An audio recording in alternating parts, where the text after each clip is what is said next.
लोग कहते हैं कि जो हमने अपार्टमेंट्स लेनी है इसकी लाइफ क्या है। अब अमूमन अगर आप किसी भी जगह पे घर बनाते हैं, बैरियर टाउन में, डीएचए में, इस्लामाबाद, रावलपिंडी, लाहौर, कराची, कहीं पे भी आप घर बनाते हैं तो उस घर की कितनी लाइफ टाइम होती है। उस घर का मैक्सिमम 100 साल ही होता है ना। 100 साल के बाद तो एक घर नहीं चलता, वो फिर आपको डिमोलिश करके नया बनाना पड़ता है उसी जगह के ऊपर ही।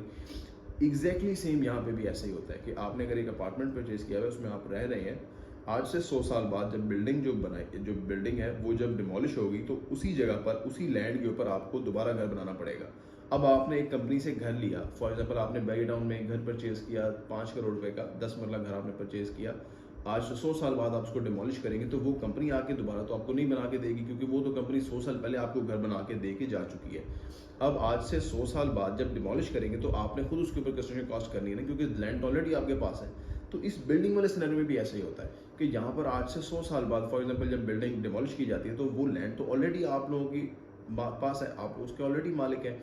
फॉर एग्जांपल जैसे उस लैंड में 25 अपार्टमेंट हैं तो 25 मालिक उसके ऑलरेडी हैं।